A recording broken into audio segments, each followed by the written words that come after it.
നമസ്കാരം. P K മീഡിയയുടെ life ചാനലിൽ ഒരു പുതിയ വീഡിയോയിലേക്ക് അവർക്കും ഹൃദ്യമായ സ്വാഗതം. യശോദപ്പൂ എന്ന സസ്യത്തെയാണ് ഈ വീഡിയോയിലൂടെ നിങ്ങളുടെ മുമ്പിൽ പരിചയപ്പെടുത്തുന്നത്. ഒരു കാട്ടുപൂവ് ആണ് ഇതെങ്കിലും വളരെ മനോഹരമായ ഒരു നിത്യഹരിത അലങ്കാര വൃക്ഷമായി ഇതിനെ പരിഗണിക്കാവുന്നതാണ്. കോംബ്രറ്റേസി കുടുംബത്തിലെ ഒരു സസ്യമാണ് യശോദപ്പൂ. ഇതിൻ്റെ പൂക്കളും പൂങ്കുലകളും ഒക്കെ അതിമനോഹരമാണ്. ഇതിൻ്റെ പേരിന് പിന്നിലുള്ള കാര്യങ്ങളെ നോക്കാം. ശാസ്ത്രീയ നാമം കോംബ്രറ്റം ഇൻഡിക്കം എന്നുള്ളതാണ്. മലയാളത്തിൽ ഇതിനെ യശോദപ്പൂ, കാട്ടുപുല്ലാനി, ഈശ്വരമുല്ല, കുരുക്കുത്തിമുല്ല, സന്ധ്യറാണി, ശീമപ്പുല്ലാനി, കല്യാണിമുല്ല, കിലുകിലിച്ചെത്തി, ഓശാനപ്പൂവ്, കുലമറിഞ്ഞി, ആകാശവാണി, വണക്കമാസപ്പൂവ്, പെന്തക്കോസ്താപ്പൂവ് എന്നൊക്കെ പ്രാദേശികമായി ഒട്ടേറെ പേരുകളുണ്ട്. ഇംഗ്ലീഷിൽ ഇതിനെ റങ്കൂൺ ക്രീപ്പർ എന്നും ബർമ ക്രീപ്പർ എന്നും ചൈനീസ് ഹണിസക്കിൾ എന്നുമൊക്കെ വിളിക്കാറുണ്ട്. സംസ്കൃതത്തിൽ ഇതിനെ മധുമാലതി എന്നും മധുമഞ്ജരി എന്നുമൊക്കെയാണ് വിളിക്കുക. ഹിന്ദിയിൽ ഇതിനെ മധുമാലതി എന്നാണ് വിളിക്കുക. കന്നഡ ഭാഷയിൽ ഇതിനെ സന്ധ്യറാണി എന്നാണ് വിളിക്കുക.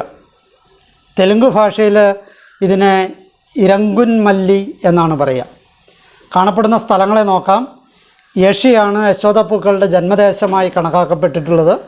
ഫിലിപ്പീൻസ്, ഇന്ത്യ, പാകിസ്ഥാൻ, മലേഷ്യ എന്നിവിടങ്ങളിലെ കുറ്റിക്കാടുകളിലും തരിശു പ്രദേശങ്ങളിലും വഴിയരികുകളിലുമൊക്കെ സ്വാഭാവികമായി കാണുന്ന സസ്യമാണിത്. ബർമ, വിയറ്റ്നാം, തായ്ലൻഡ് തുടങ്ങിയ ഉഷ്ണമേഖലാ പ്രദേശങ്ങളിലും ഇവയെ കാണാൻ പറ്റും. ഈ സസ്യം കേരളത്തിൽ മിക്കവാറും പ്രദേശങ്ങളിൽ കാണപ്പെടുന്നുണ്ട്. പരിസ്ഥിതി മൂല്യത്തെ നോക്കുമ്പോൾ വേരുകൾ ഏറെ ദൂരെ സഞ്ചരിക്കുന്ന ഒരിനം സസ്യമാണിത്. അതുകൊണ്ട് തന്നെ മണ്ണൊലിപ്പ് തടയുന്നതിന് വളരെയേറെ പ്രയോജനം ചെയ്യുന്ന ഒന്നാണ്. രൂപവരണം നോക്കാം. കനം കുറഞ്ഞ തണ്ട് ഉള്ളതിനാൽ പരമാവധി പടർന്നു വളരുന്ന സ്വഭാവം കാണിക്കുന്ന ഒരു ചെടിയാണിത്. ഇലകൾ കടും പച്ച നിറത്തിൽ സമൂഹമായി ഇലത്തണ്ടുകളിൽ വിന്യസിച്ചിരിക്കുന്നു.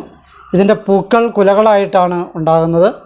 പൂക്കൾ 5 ഇതളോട് കൂടിയതും ചുവപ്പ്, വെള്ള കലർന്ന ചുവപ്പ്, റോസ് എന്നിങ്ങനെ വിവിധ നിറങ്ങളിൽ ഒരു കുലയിൽ തന്നെ കാണപ്പെടുന്നതുമാണ്. താങ്ങുകാലായി മരമോ ടെലിഫോൺ പോസ്റ്റോ ഇലക്ട്രിസിറ്റിയുടെ പോസ്റ്റോ ഒക്കെ അല്ലെങ്കിൽ പൂപ്പന്തലുകളോ ഒക്കെ കെട്ടിക്കഴിഞ്ഞാൽ 10 അടിയിലധികം ഉയരത്തിൽ വരെ പടർന്നു കയറുന്ന സസ്യമാണിത്. ഇത് പെട്ടെന്ന് വളരുന്നതാണ്. കനത്ത മഴക്കാലം ഒഴിച്ച് ബാക്കിയുള്ള കാലങ്ങളിലെല്ലാം കുലകുലകളായി താഴേക്ക് തൂങ്ങി നിൽക്കുന്ന ഓരോ ഞെട്ടിലും 10-40 പൂവുകൾ ഉണ്ടാകും. രാത്രി കാലങ്ങളിലാണ് ഈ ചെടിയിൽ പൂക്കൾ വിടരുന്നത്. വിടരുമ്പോൾ ഇതിൻ്റെ പൂക്കൾ മിക്കവയും വെള്ള നിറമായിരിക്കും. പിന്നീട് പിങ്ക്, ചുവപ്പ്, മെറൂൺ എന്നീ നിറങ്ങളിലേക്ക് പതിയെ നിറം മാറ്റമുണ്ടാകും. രാത്രി കാലങ്ങളിൽ ഹൃദയഹാരിയായ നേരിയ സുഗന്ധം വിതറുന്ന ഈ പൂച്ചെടിയെ ചിലരെങ്കിലും കാട്ടുചെടിയായിട്ടല്ല പരിഗണിച്ചു വരുന്നത്. കമ്പുകൾ മുറിച്ച് നട്ടും വേരുകൾ വളർന്നുണ്ടാകുന്ന തൈകൾ പറിച്ചു നട്ടുമൊക്കെ ഇതിൻ്റെ വംശവർദ്ധനവ് നടത്താവുന്നതാണ്. ഈ ചെടിയുടെ വേരുകൾ മണ്ണിനടിയിലൂടെ ബഹുദൂരം വളർന്ന് നീളുന്നു. അവിടെയൊക്കെ പുതിയ തൈകൾ ഉണ്ടാവുകയും ചെയ്യും. ഇതിൻ്റെ ഒരു പ്രശ്നം ഇതാണ്. ഇതൊരിക്കൽ ഒരു പ്രദേശത്ത് വന്നു കഴിഞ്ഞാൽ വെട്ടി മാറ്റിയാലും കളച്ച് കളഞ്ഞാലും ചുട്ടുകരിച്ചാലും ഒന്നും ഇതിനെ നശിപ്പിക്കാൻ അത്ര എളുപ്പമാകില്ല. പൊതു ഉപയോഗങ്ങളെ നോക്കാം. നാട്ടിടവഴികളിലും കുറ്റിക്കാടുകളിലും കാണുന്ന ഈ ചെടി കൃത്യമായ പരിചരണം കൊടുത്തു കഴിഞ്ഞാൽ ഉത്തമമായ ആരാമ സസ്യമാക്കാവുന്നതാണ്. പക്ഷേ നട്ടു വളർത്തുന്നവർ സൂക്ഷിക്കണം. ആ പ്രദേശം മുഴുവൻ ഇത് നിറഞ്ഞ് കാടായിട്ട് മാറും. റങ്കൂൺ ക്രീപ്പറിൻ്റെ മിനിയേച്ചർ ടൈപ്പ് ചെടികൾ, ഹൈബ്രിഡ് ഇനങ്ങൾ എന്നിവ ഓൺലൈനിൽ ലഭിക്കുന്നതാണ്. രാസഘടകങ്ങളെ നോക്കാം. ഇവയുടെ വിത്തുകളിൽ ക്വിസ്കാലിക് ആസിഡ് അടങ്ങിയിട്ടുണ്ട്. ഔഷധ മൂല്യത്തെ നോക്കാം. പൊതുവെ ഈ ചെടി നമ്മുടെ നാട്ടിൽ ഔഷധത്തിനായി ഉപയോഗിക്കാറില്ലെങ്കിലും ചില രാജ്യങ്ങളിലെ നാട്ടുചികിത്സയിൽ ഈ സസ്യം ഉപയോഗിക്കപ്പെടുന്നുണ്ട്. വിരകളെ പുറന്തള്ളുന്നതിനും വയറിളക്കം ശമിപ്പിക്കുന്നതിനും വേരിൻ്റെയോ വിത്തിൻ്റെയോ പഴത്തിൻ്റെയോ കഷായം ഉപയോഗിക്കാറുണ്ട്. പഴത്തിൻ്റെ കഷായം ഗാർഗിളിങ്ങിന് ഉപയോഗിക്കാറുണ്ട്. നെഫ്രൈറ്റിസിനെ ചെറുക്കാനും പഴങ്ങൾ ഉപയോഗിക്കാറുണ്ട്. പനി മൂലമുണ്ടാകുന്ന വേദന ശമിപ്പിക്കാൻ ഇലകൾ ഉപയോഗിക്കാറുണ്ട്.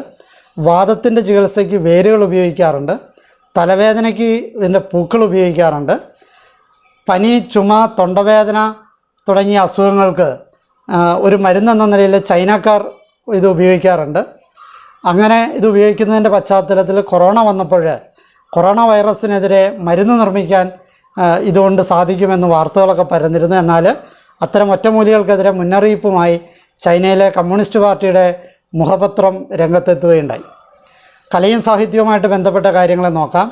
ലോകാരാധ്യനായ മഹാകവി, ഇന്ത്യയുടെ ദേശീയ ഗാനത്തിൻ്റെ രചയിതാവ് കൂടിയായ, ബംഗാളിൻ്റെ ഭാവഗായകൻ കൂടിയായ അതിപ്രശസ്തനായ രവീന്ദ്രനാഥ ടാഗോർ ആരാമസുന്ദരിയായി നാട്ടിലെത്തിയ ഒരു കാട്ടുപൂവിന് അഥവാ പൂച്ചെടിക്ക് പേരിട്ടത് വളരെ മനോഹരമാണ്. മധുബാലിത അഥവാ മധുമഞ്ജരി എന്നാണ്. നമ്മുടെ അറിയപ്പെടുന്ന മലയാളത്തിലെ മഹാകാവ്യം എഴുതാതെ മഹാകവിയായി തീർന്ന സ്നേഹഗായകൻ കുമാരനാശാൻ, അദ്ദേഹത്തിൻ്റെ ഒരു കവിതാശകലം ഇതിങ്ങനെയാണ്: നേരെ വിടർന്നു വിലസീടിന നിന്നെ നോക്കി ആരാകിലെന്ത് മിഴിയുള്ളവർ നിന്നിരിക്കാം എന്നൊരു കവിതാശകലമുണ്ട്. അത് ഈ ചെടിയെ നോക്കിയിട്ടാണ് അദ്ദേഹം എഴുതിയത്, അദ്ദേഹത്തിൻ്റെ കാൽപ്പനികത ഉണ്ടായത് എന്നാണ് പറയപ്പെടുന്നത്. ഈ അറിവുകൾ നിങ്ങൾക്ക് ഇഷ്ടപ്പെട്ടു എന്ന് വിചാരിക്കുന്നു. എന്നെ ശ്രമിച്ച നിങ്ങൾക്ക് നന്ദി. നല്ല നമസ്കാരം.